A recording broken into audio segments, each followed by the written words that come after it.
ಸ್ಕೂಲ್ಟೆಕ್ ಕರ್ನಾಟಕ ಚಾನಲ್ಗೆ ಸ್ವಾಗತ. ನಾವು ಇನ್ನು ಮುಂದೆ 6ನೇ ತರಗತಿಯ ವಿಜ್ಞಾನ ಎಲ್ಲಾ ಪ್ರಶ್ನೋತ್ತರಗಳನ್ನು ವಿಡಿಯೋಗಳ ಮುಖಾಂತರ ಹಾಕುತ್ತೇವೆ ಅಥವಾ ನೀವು ಸೈನ್ಸ್ ನೋಟ್ಸ್ ಅಂತ ತಿಳ್ಕೊಳ್ಬಹುದು.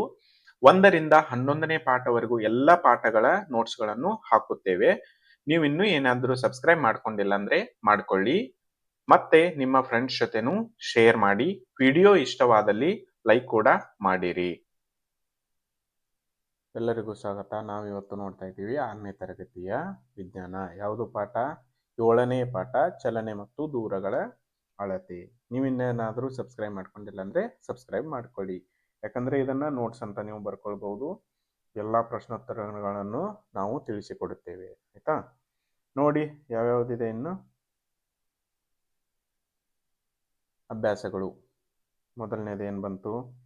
ನೆಲ, ನೀರು ಮತ್ತು ಗಾಳಿಯಲ್ಲಿನ ಸಾರಿಗೆಯ ವಿಧಗಳಿಗೆ ತಲಾ ಎರಡೆರಡು ಉದಾಹರಣೆಗಳನ್ನು ನೀಡಿ. ಉತ್ತರ: ನೆಲ ಸಾರಿಗೆ. ನೆಲದ ಮೇಲೆ ಯಾವ್ಯಾವ ಓಡ್ತವೆ? ರೈಲು, ಕಾರು, ಬಸ್ಸು. ಆಯ್ತಾ? ಇವೆಲ್ಲ ನೆಲದ ಮೇಲೆ ಓಡಾಡ್ತಾವಲ್ವಾ? ಅದಾದ್ಮೇಲೆ ಜಲ ಸಾರಿಗೆ ಯಾವುದು? ದೋಣಿ, ಹಡಗು. ಇವೆಲ್ಲ ನೀರಲ್ಲಿ ಓಡ್ತವೆ. ಅದಾದ್ಮೇಲೆ ವಾಯು ಸಾರಿಗೆ. ಯಾವ್ಯಾವು? ವಿಮಾನ, ಹೆಲಿಕಾಪ್ಟರ್, ರಾಕೆಟ್ಗಳೆಲ್ಲ ಇವು ವಾಯು ಸಾರಿಗೆ ಅಂತ ಹೇಳ್ಬಹುದು. ಆಯ್ತಲ್ವಾ? ನೋಡಿ, ಅದೇ ರೀತಿ ಎರಡನೆಯದು ಏನಿದೆ?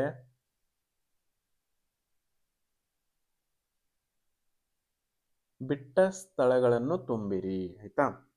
2 ಬಿಟ್ಟ ಸ್ಥಳಗಳನ್ನು ತುಂಬಿರಿ. ಒಂದನೇದು, 1 ಮೀಟರ್ ಎಂದರೆ 100 ಸೆಂಟಿಮೀಟರ್ ಅಂತ ಹೇಳ್ಬಹುದು ಅಲ್ವಾ? ಆಯ್ತು. ಎರಡನೇದು, 5 ಕಿಲೋಮೀಟರ್ ಎಂದರೆ 5000 ಮೀಟರ್. ಆಯ್ತಲ್ವಾ? ಅದಾದ್ಮೇಲೆ 3, ಉಯ್ಯಾಲೆಯಲ್ಲಿನ ಮಗುವಿನ ಚಲನೆಯು ಡ್ಯಾಶ್ ಚಲನೆ. ಯಾವುದು? ಆವರ್ತಕ ಚಲನೆ. ಅಂದ್ರೆ ಹೀಗೆ ಉಯ್ಯಾಲೆ ಇಲ್ಲಿ ಇರುತ್ತಲ್ವಾ? ಸೊ ಹೀಗೆ ಕಟ್ಟಿರ್ತಾರ ಅದನ್ನ. ಇಲ್ಲಿ ಮಗು ಮಲ್ಕೊಂಡಿರುತ್ತೆ. ಅದು ಇಲ್ಲಿ ತನಕ ಹೋಗಿ ಮತ್ತೆ ಇಲ್ಲಿ ತನಕ ಹೋಗುತ್ತೆ, ಮತ್ತೆ ಅಲ್ಲೇ ಬರುತ್ತೆ. ಸೊ ಹೀಗೆ ಹೀಗೆ ಈ ಕಡೆಯಿಂದ ಈ ಕಡೆ, ಈ ಕಡೆಯಿಂದ ಈ ಕಡೆ ಮಾಡ್ತಾನೇ ಇರುತ್ತೆ ಅಲ್ವಾ? ಅದಕ್ಕೆ ಆವರ್ತಕ ಚಲನೆ ಅಂತ ಕರೀತಾರೆ. ಆಯ್ತಾ? 4 ಏನಿದೆ? ಹೊಲಿಗೆ ಯಂತ್ರದ ಸೂಜಿಯ ಚಲನೆಯು ಆವರ್ತಕ ಚಲನೆ. ಆಯ್ತಾ? ಇದು ಹಿಂದೆ ಮುಂದೆ ಹಿಂದೆ ಮುಂದೆ ಮಾಡುತ್ತೆ, ಆವರ್ತಕ ಚಲನೆ ಅಂತ ಹೇಳ್ಬೋದು. ಅದಾದ್ಮೇಲೆ 4, ಬೈಸಿಕಲ್ನ ಚಕ್ರದ ಚಲನೆಯು ಡ್ಯಾಶ್ ಚಲನೆ, ವೃತ್ತಿಯ ಚಲನೆ. ಯಾಕಂದ್ರೆ ಗಾಲಿ ಹೀಗಿರುತ್ತಲ್ಲ, ಸೊ ಇದು ತಿರುಗುತ್ತೆ. ಸೊ ಇದಕ್ಕೆ ಪೂರ್ತಿ ತಿರುಗುತ್ತೆ, ಒಂದು 360 ಡಿಗ್ರಿ ತಿರುಗುತ್ತೆ. ಅದಕ್ಕೋಸ್ಕರ ಅದಕ್ಕೆ ಏನಂತಾರೆ? ವೃತ್ತಿಯ ಚಲನೆ ಅಂತ ಹೇಳ್ತಾರೆ. ಆಯ್ತಾ? ಅದಾದ್ಮೇಲೆ ಇನ್ನು ನೋಡಿ ಯಾವುದಿದೆ? 3ನೇದು, ಉದ್ದದ ಆದರ್ಶಮಾನವನ್ನಾಗಿ ಒಂದು ದಾಪು ಅಥವಾ ಒಂದು ಪಾದದ ಹೆಜ್ಜೆಯನ್ನು ಬಳಸಲು ಸಾಧ್ಯವಿಲ್ಲ. ಏಕೆ? ಉತ್ತರ: ಪಾದದ ಹೆಜ್ಜೆಯ ಅಳತೆ ವ್ಯಕ್ತಿಯಿಂದ ವ್ಯಕ್ತಿಗೆ ಭಿನ್ನವಾಗಿರುತ್ತದೆ. ಅಂದ್ರೆ ಏನಾಗುತ್ತೆ? ಕಾಲಿನ ಪಾದ ಇರುತ್ತಲ್ಲ, ಸೊ ಅದು ವ್ಯಕ್ತಿಯಿಂದ ವ್ಯಕ್ತಿಗೆ ಒಬ್ಬರು ಚಿಕ್ಕದಿರುತ್ತೆ, ಒಬ್ಬರು ದೊಡ್ಡದಾಗಿರುತ್ತೆ. ಆಯ್ತಾ? ಅದಕ್ಕೋಸ್ಕರ ಈ ಅಳತೆಯು ಎಲ್ಲರಿಗೂ ಒಂದೇ ಆಗಿರುವುದಿಲ್ಲ. ಆದುದರಿಂದ ಪಾದದ ಹೆಜ್ಜೆಯನ್ನು ಉದ್ದದ ಆದರ್ಶಮಾನವನ್ನಾಗಿ ಬಳಸಲು ಸಾಧ್ಯವಿಲ್ಲ ಅಂತ ಬರೆಯಬಹುದು. ಆಯ್ತಲ್ವಾ? ಬಳಸಲು ಸಾಧ್ಯವಿಲ್ಲ. 4 ಏನಿದೆ ನೋಡಿ? ಈ ಕೆಳಗಿನ ಉದ್ದಗಳನ್ನು ಅವುಗಳ ಪರಿಮಾಣದ ಏರಿಕೆ ಕ್ರಮದಲ್ಲಿ ಜೋಡಿಸುವಂತ ಹೇಳಿದ್ದಾರೆ. ಆಯ್ತಾ? ಏನೇನು ಕೊಟ್ಟಿದ್ದಾರೆ? 1 ಮೀಟರ್, 1 ಸೆಂಟಿಮೀಟರ್, 1 ಕಿಲೋಮೀಟರ್, 1 ಮಿಲಿಮೀಟರ್. ಇದರಲ್ಲಿ ಎಲ್ಲರಕ್ಕಿಂತ ಏರಿಕೆ ಕ್ರಮ ಹೇಳಿದ್ದಾರೆ. ಆಯ್ತಾ? ಸೊ ಇದರಲ್ಲಿ ಎಲ್ಲರಕ್ಕಿಂತ ದೊಡ್ಡದು ಯಾವುದು? ಉತ್ತರ. ಎಲ್ಲರಕ್ಕಿಂತ ಚಿಕ್ಕದು ಯಾವುದು? ಎಲ್ಲರಕ್ಕಿಂತ ಚಿಕ್ಕದು 1 ಮಿಲಿಮೀಟರ್. ಅದಕ್ಕಿಂತ ಇದು ಚಿಕ್ಕದು ಯಾವುದಕ್ಕಿಂತ? 1 ಸೆಂಟಿಮೀಟರ್. ಅದಕ್ಕಿಂತ ದೊಡ್ಡದು ಯಾವುದು? 1 ಮೀಟರ್. ಮೀಟರ್ಗಿಂತ ಚಿಕ್ಕದು ಸೆಂಟಿಮೀಟರ್ ಆಗುತ್ತಲ್ವಾ? ಸೊ ಅದಕ್ಕೋಸ್ಕರ ಈ ಸಿಂಬಲ್ ಬರುತ್ತೆ ಇಲ್ಲಿ. ಅದಾದ್ಮೇಲೆ ಯಾವ್ದು ನೋಡಿ? ಮೀಟರ್ಗಿಂತ ದೊಡ್ಡದು ಯಾವುದು? ಕಿಲೋಮೀಟರ್. ಆಯ್ತಾ? ಮುಗೀತು ಇಷ್ಟೇ. ಅಂದ್ರೆ ನಿಮಗೆ ಇನ್ನೊಮ್ಮೆ ತಿಳಿಸ್ಕೊಡ್ಬೇಕಂದ್ರೆ ಹೆಂಗೆ? ಇದು ಫುಲ್ ಈಸಿ ಇದೆ. ಏರಿಕೆ ಕ್ರಮದಲ್ಲಿ ಬರಿ ಅಂತ ಹೇಳಿದ್ದಾರೆ. ಮೊದಲು ಚಿಕ್ಕದು ಯಾವ್ದಿದೆ? ಮೀಟರ್. ಮೀಟರ್ಗಿಂತ ದೊಡ್ಡದು ಯಾವುದು? ಸೆಂಟಿಮೀಟರ್. ಸೆಂಟಿಮೀಟರ್ಗಿಂತ ದೊಡ್ಡದು ಯಾವುದು? ಮೀಟರ್. ಮೀಟರ್ಗಿಂತ ದೊಡ್ಡದು ಯಾವುದು? 1 ಕಿಲೋಮೀಟರ್. ಆಯ್ತಲ್ವಾ? ಸೊ ಇದು 4ನೇ ಉತ್ತರ. ಅದಾದ್ಮೇಲೆ ನೋಡಿ ಐದನೇ ಉತ್ತರ, ಐದನೇದು ನೋಡಿ, ಒಬ್ಬ ವ್ಯಕ್ತಿಯ ಎತ್ತರ 1.65 ಮೀಟರ್ ಆಗಿದೆ ಅಲ್ವಾ. ಇದನ್ನ ಸೆಂಟಿಮೀಟರ್ ಮತ್ತು ಮಿಲಿಮೀಟರ್ಗಳಲ್ಲಿ ವ್ಯಕ್ತಪಡಿಸಿ ಅಂತ ಇದೆ. ಉತ್ತರ ಏನಿದೆ, 1.65 ಮೀಟರ್ ಅಂದ್ರೆ 165 ಸೆಂಟಿಮೀಟರ್ ಅಂದ್ರೆ 1.65 ಗುಣಿಲೆ 100 ಎಷ್ಟಾಗುತ್ತೆ, 165 ಸೆಂಟಿಮೀಟರ್ ಆಗುತ್ತಲ್ವಾ. ಓಕೆ, ಅದೇ ರೀತಿ 1.65 ಮೀಟರ್ ಈಕ್ವಲ್ ಟು 1650 ಮಿಲಿಮೀಟರ್ಗಳಾಗುತ್ತೆ ಅಲ್ವಾ. ಅದಂಗೆ 1.65 ಗುಣಿಲೆ 1000 1650 ಮಿಲಿಮೀಟರ್. ಸೊ ಹೀಗೆ ಬರಿಬಹುದು ನಾವು ಉತ್ತರವನ್ನು. ಆಯ್ತಾ. 6, ರಾಧಾಳ ಮನೆ ಮತ್ತು ಅವಳ ಶಾಲೆಯ ನಡುವಿನ ಅಂತರ 3250 ಮೀಟರ್.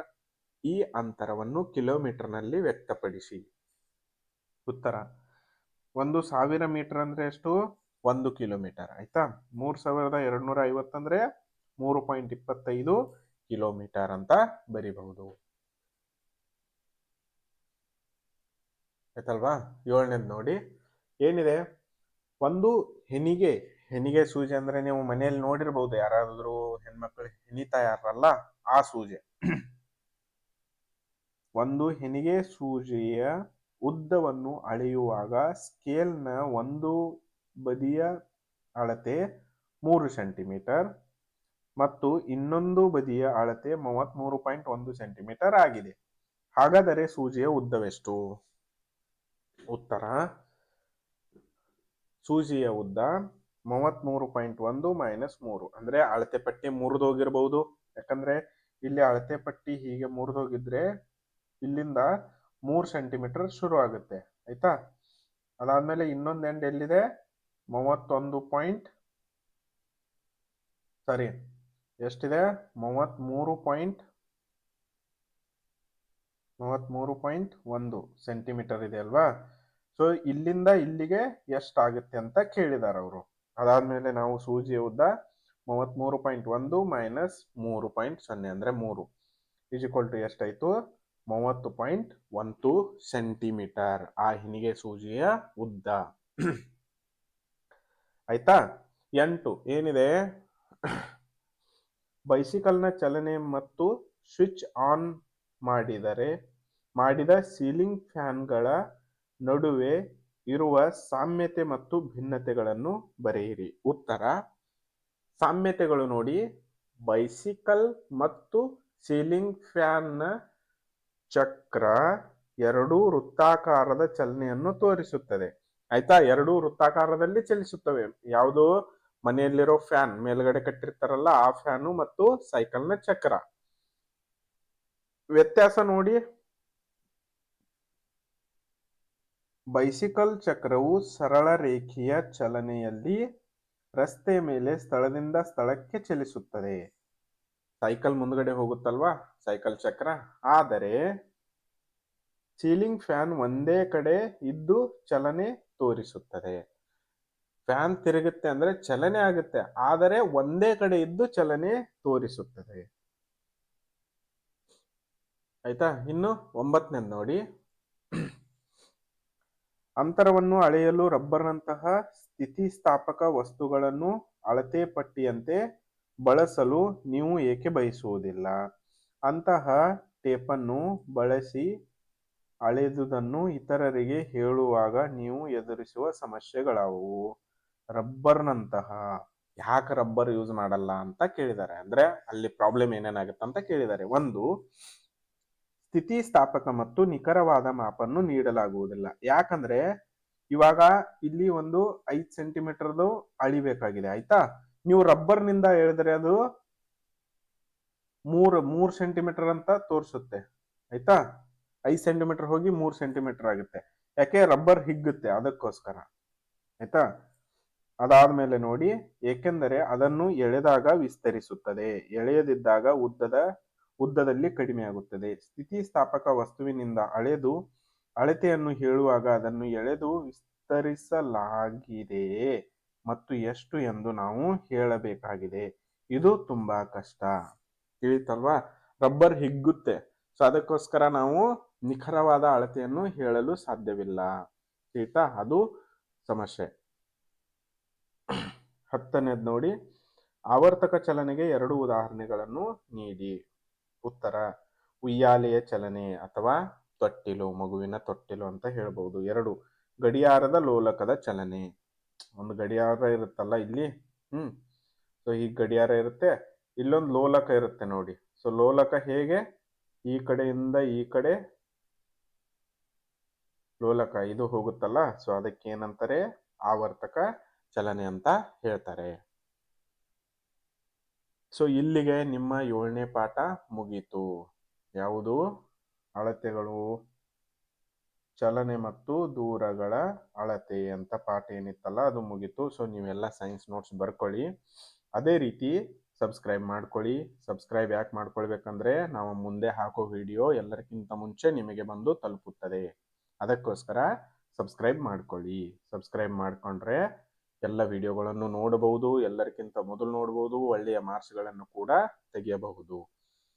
ನಾವು ಮತ್ತೆ ಭೇಟಿಯಾಗೋಣ ಮುಂದಿನ ಕ್ಲಾಸ್ನಲ್ಲಿ. ಸ್ಕೂಲ್ ಟೆಕ್ ಕರ್ನಾಟಕ ಚಾನಲ್ಗೆ ಸ್ವಾಗತ. ನಾವು ಇನ್ನು ಮುಂದೆ 6ನೇ ತರಗತಿಯ ವಿಜ್ಞಾನ ಎಲ್ಲಾ ಪ್ರಶ್ನೋತ್ತರಗಳನ್ನು ವಿಡಿಯೋಗಳ ಮುಖಾಂತರ ಹಾಕುತ್ತೇವೆ, ಅಥವಾ ನೀವು ಸೈನ್ಸ್ ನೋಟ್ಸ್ ಅಂತ ತಿಳ್ಕೊಳ್ಬಹುದು. 1ರಿಂದ 11ನೇ ಪಾಠವರೆಗೂ ಎಲ್ಲ ಪಾಠಗಳ ನೋಟ್ಸ್ಗಳನ್ನು ಹಾಕುತ್ತೇವೆ. ನೀವು ಇನ್ನೂ ಏನಾದರೂ ಸಬ್ಸ್ಕ್ರೈಬ್ ಮಾಡ್ಕೊಂಡಿಲ್ಲ ಅಂದ್ರೆ ಮಾಡ್ಕೊಳ್ಳಿ. ಮತ್ತೆ ನಿಮ್ಮ ಫ್ರೆಂಡ್ಸ್ ಜೊತೆನೂ ಶೇರ್ ಮಾಡಿ. ವಿಡಿಯೋ ಇಷ್ಟವಾದಲ್ಲಿ ಲೈಕ್ ಕೂಡ ಮಾಡಿರಿ.